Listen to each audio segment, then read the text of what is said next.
మీ కాళ్ళు మొక్కుతా జీతాల బిల్లులు చెల్లించాలంటూ బెల్లంపల్లి వ్యవసాయ శాఖ అసిస్టెంట్ సురేఖ ట్రెజరీ కార్యాలయంలో నేలపై కూర్చుని నిరసన తెలిపారు. వ్యవసాయ శాఖ అసిస్టెంట్ డైరెక్టర్గా పనిచేస్తున్న సురేఖ తన పరిధిలో పనిచేస్తున్న 13 మంది ఉద్యోగులకు నవంబర్ నెలకు సంబంధించిన జీతాల బిల్లులు తయారు చేసి ట్రెజరీ కార్యాలయంలో సమర్పించారు. జీతాల చెల్లింపు బిల్ పాస్ చేసే విషయంలో ట్రెజరీలో పనిచేస్తున్న ఏటీఓ సంధ్య, ఎస్టీఓ గీత పెండింగ్లో పెట్టారని, తాను ప్రశ్నిస్తే గత నెల 20వ తేదీన ఇచ్చిన బిల్లులను 25వ తేదీన తిరస్కరించామని ఆవేదన వ్యక్తం చేశారు. మళ్లీ అదే రోజు బిల్లులు సమర్పించినప్పటికీ తీసుకోలేదని వాపోయారు. మళ్లీ డిసెంబర్ 3వ తేదీన బిల్లులు ట్రెజరీ కార్యాలయంలో అందజేసినప్పటికీ జీతాలు బిల్లు పాస్ చేయలేదన్నారు. తన కింద పనిచేస్తున్న ఉద్యోగులు జీతాలు రాక ఇబ్బందులు పడుతున్నారు. బిల్లులు చెల్లించాలని బతిమిలాడినా వినకపోగా ఎస్టీఓ గీత బిల్లు కాగితాలను తన ముఖంపై విసిరేశారని ఆరోపించారు.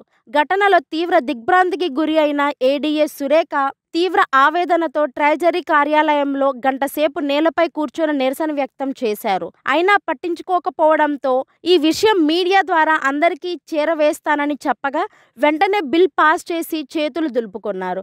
అయితే ఏడీఏ సురేఖ ట్రెజరీ నేలపై కూర్చొని నిరసన చేపట్టిన ఫోటోలు, వీడియోలు సోషల్ మీడియాలో షేర్ చేయడం కలకలం రేపింది. ఏటీఓ సంధ్య, ఎస్టీఓ గీతపై ఉన్నతాధికారులు జిల్లా కలెక్టర్కు ఫిర్యాదు చేస్తానని, వీరిపై అధికారులు వెంటనే చర్యలు తీసుకోవాలని ఏడీఏ సురేఖ విజ్ఞప్తి చేశారు. నమస్కారం, నా పేరు సురేఖ. నేను సహాయ వ్యవసాయ సంచాలకులు, assistant director of agriculture, Bellampalli డివిజన్లో పనిచేస్తున్నా. నా పరిధిలో 3 మండలాలు వస్తుంది: కాసిపేట, తాండూరు, బెల్లంపల్లి. 3 మండలాలలో 3 వ్యవసాయ అధికారులు, 7 వ్యవసాయ విస్తీర్ణ అధికారులు పనిచేస్తారు. నా స్టాఫ్ ఒక జూనియర్ అసిస్టెంట్, అటెండర్ పనిచేస్తారు. వీళ్ళందరి జీతాలు చేయాల్సిన బాధ్యత నా మీద ఉంటుంది ప్రతి నెల.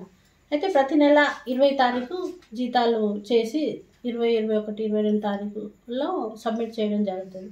గత నెలలో నేను ఎలక్షన్ డ్యూటీలో ఫ్లయింగ్ స్క్వాడ్గా పనిచేసిన, ఫ్లయింగ్ స్క్వాడ్ టీమ్ లీడర్గా పనిచేసాను.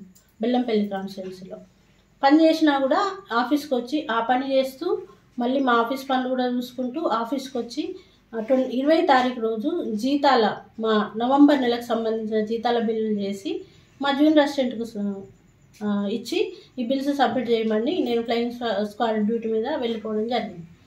ఆ బిల్లులను 20 తారీఖు రిజెక్ట్ చేశాను. 20 తారీఖు 4 గంటలకు, సాయంత్రం 4 గంటలకు రిజెక్ట్ చేశాను. కారణం ఏంటంటే ఏదో ప్రొసీడింగ్ తక్కువైంది అన్నది.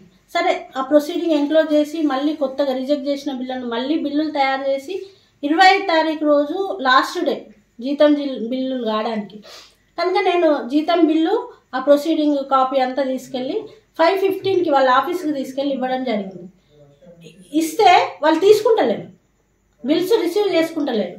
మేము తీసుకోము, ఈరోజు 5:15 అవుతుంది నేను తీసుకోను, 5:15 అవుతుంది నేను తీసుకోను అంటే, madam please madam, salary bill నేను ఎలక్షన్ డ్యూటీలో ఉన్నా, అయినా నేను వచ్చిన మిమ్మల్ని రిక్వెస్ట్ చేద్దామని రిక్వెస్ట్ చేస్తున్నా. నా సబార్డినేట్స్కి, నా కింది స్థాయి ఉద్యోగులకు కష్టం అవుతుంది, నాకు కూడా కష్టం అవుతుంది శాలరీ రాకపోతే. అంటే ఇప్పుడు శాలరీ చేయకపోతే మళ్ళీ సప్లిమెంటరీ బిల్ అవుతుంది, అందరితో జీతం రాదు, ప్లీజ్ మేడం అని చాలాసేపు రిక్వెస్ట్ చేసిన. కానీ ఆమె బిల్స్ని యాక్సెప్ట్ చేయలేదు. అక్కడ ఇన్వాల్వ్ ఇద్దామన్నా కూడా ఇన్వాల్వ్ ఎవరు తీసుకోవద్దు మీరు అని ఇన్వాల్వ్ వాళ్ళకి చెప్పింది ఏటీఓ సంధ్య. ఆ ఎస్టీఓ ఏటీఓ ఇద్దరు కూర్చొని ఆమె ఒక మాట అంటుంటుంది, ఈమె ఒక మాట అంటుంటుంది. మా జూనియర్ అసిస్టెంట్ వెళ్తే నేనే పోయి బిల్లులు సబ్మిట్ చేయాలని చూస్తుంటారు. సరే, నేనే వెళ్ళి రిక్వెస్ట్ చేశాను, అయినా తీసుకోలేదు. 20 తారీఖు తీసుకోలేదు. మీరు 3 తారీఖు సబ్మిట్ చేయండి, రెగ్యులర్ బిల్ అయిపోతుంది, మీరు సప్లిమెంటరీ కాదు, బిల్ అయిపోయింది కదా, 3 తారీఖు సబ్మిట్ చేయండి అని చెప్పారు. సరే అని చెప్పేసి వచ్చేసినాము. మళ్ళీ 3 తారీఖు మా జూనియర్ అసిస్టెంట్ వెళ్ళి సబ్మిట్ చేశాడు, టోకెన్ నెంబర్ తీసుకున్నాడు, అవుతుంది కదా శాలరీ అని అనుకున్నాం. ఈరోజు 12 తారీఖు, ఈ రోజు వరకు జీతము అండర్ స్క్రూటినీ చూపించిందండి. ఈ రోజు వరకు 12 తారీఖు ఈరోజు నా సబార్డినేట్స్ వచ్చి మేడం జీతం రాలేదు, ఇంకా జీతం రాలేదు అంటే IFMISలో చూస్తే అండర్ స్క్రూటినీ అని చూపిస్తుంది. అండర్ స్క్రూటినీ అని చూపిస్తుంది అని వాళ్ళ DTO గారికి ఫోన్ చేసిన నేను, ఆయన ఫోన్ లేపలేదు. సరే, వాళ్ళ ఏటీఓ మనుషులకు ఫోన్ చేసిన, సరే ఇట్లా జీతాలు రాలేదు, ఇంకా అండర్ స్క్రూటినీ చూపెడుతుంది, మరి కొంచెం మీ వాళ్ళు చెప్పండి, ఏటీఓ ఎస్టీఓ ఆఫీస్కి చెప్పండి అంటే వాళ్ళు చెప్పి మీ బిల్లు రిజెక్ట్ అయిందట మేడం, మీరు చూసుకోలేదా అంటే వచ్చి చూస్తే అండర్ స్క్రూటినీ అని ఉంది, రిజెక్షన్లో లేదు, బిల్లు అండర్ స్క్రూటినీలో ఉంది. మీరు రిజెక్ట్ చేస్తే కదా మళ్ళీ నేను సప్లిమెంటరీ బిల్ చేస్తాను, మీరు రిజెక్ట్ చేయలేదు, అండర్ స్క్రూటినీ ఉంది మేడం అని నేను వెళ్ళాను. మీరు బిల్ అన్నా చేయాలి, పాస్ అన్నా చేయాలి సాలరీ, లేకపోతే పాస్ చేయాలి, లేకపోతే రిజెక్ట్ అన్నా చేయాలి. ఏది లేకుండా మీరు అండర్ స్క్రూటినీ పెట్టి మాకు మీరు జీతం కాకుండా చేస్తున్నారంటే జీతం ఏటీఓ గారితో వెళ్ళి మాట్లాడండి అని చెప్పింది. ఎస్టీఓ పేరు గీత, ఏటీఓ పేరు సంధ్య. ఏటీఓ గారికి వెళ్ళి మాట్లాడండి అంటే నేను ఏటీఓ గారి దగ్గరికి వెళ్ళాను. ఏటీఓ గారు నన్ను చూడంగానే అంతకుముందు ఒకసారి ఈ జీతాల కోసం పోయినప్పుడే నేను చూస్తేనే అసహ్యం వేస్తుంది, నీతో మాట్లాడాలంటేనే అసహ్యం వేస్తుంది అని మాట్లాడింది.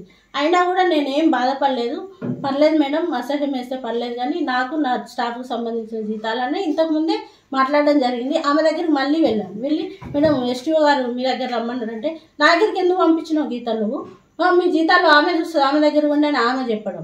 మళ్ళీ నేను బయటకు వచ్చిన తర్వాత మీరు అండర్ స్క్రూటినీ పెట్టి రిజెక్ట్ చేసినా అన్నది ఏంది మేడం, మాకు రిజెక్ట్ చేసినా మేము మళ్ళీ చేసి సబ్మిట్ చేస్తాం కదా, ఎందుకు ఇట్లా సతాయిస్తున్నానంటే పేపర్ బిల్లు పేపర్లు నా ముఖం మీద ఇసిరి కొట్టింది, బిల్ పేపర్లు నా మీద ఇసిరి కొట్టింది. నేను వెంటనే అక్కడ కూర్చుండిపోయినా కింద. వెంటనే వితిన్ 1 minute కూడా నేను ఆలోచించలేదు, అక్కడ కూర్చుండి మీరు ఈరోజు మా జీతాలు చేస్తారా చేయరా, చేస్తేనే నేను ఇక్కడికి కదులుతా, లేకపోతే కదలను, నా స్టాఫ్కి ఇబ్బంది అవుతుంది, మాకు ఇబ్బంది అవుతుంది, జీతాలు 12 రోజులు అవుతుంది జీతాలు పడక ఇబ్బంది అవుతుంది అని చెప్పి నేను ఆడ కూర్చోవడం జరిగింది. కూర్చుండి కాళ్ళు మొక్తా వాంఛనంటే చేస్తారా, మీ అందరి కాళ్ళు మొక్కమంటారా, ఇవన్నీ అడిగినా కూడా ఏమి వాళ్ళ దగ్గర స్పందన లేదు, ఏం లేదు. పాపం వాళ్ళ ఆడిటర్ నేను కింద కూర్చుంటే బతిలాడి వద్దు మేడం కూర్చోకండి, ఇర్ఫాన్ అని ఆడిటర్, ఆయన నిలబడే ఉన్నాడు. నేను కింద కూర్చొని ఉంటే ఆయన నిలబడే ఉండి మేడం వద్దు మేడం మీరు లేండి మేడం చేస్తాం మేడం అంటే చేస్తలేరు. అయినా కూడా ఆయన చెప్తే ఆయన మాట వినరు. ఆడిటర్ చెప్పే మాట గీత వినదు, సంధ్య వినదు, మేమెవరని చెప్పినా వినదు. చాలామంది డీడీఓలు, చాలామంది మీరు ఎంక్వైరీ చేయొచ్చు, ప్రెస్ వాళ్ళు ఎంక్వైరీ చేయొచ్చు, ఈ డివిజన్లో పనిచేస్తున్న చాలామంది డీడీఓలు వాళ్ళ సఫర్ అవుతున్నారు. ఎవరు చెప్తలేరు బయటికి, చెప్పే వాళ్ళని టార్గెట్ చేస్తారు. ఇట్లా కాళ్ళు మొత్తం బాంచనన్నా కూడా ఈరోజు వాళ్ళు ఇష్టం ఉన్నట్టు మాట్లాడిండ్రు. తర్వాత ప్రెస్ వాళ్ళని పిలుస్తా అంటే అప్పుడు మా శాలరీస్ కొట్టేసిండ్రు. శాలరీస్ పాస్ అప్పుడు శాలరీ గవర్నమెంట్ అప్రూవల్కి పెట్టేసిండ్రు. మరి ఇన్ని రోజులు ఎందుకు పెట్టలేదు అంటే అడుగుతూనే పెడతారా?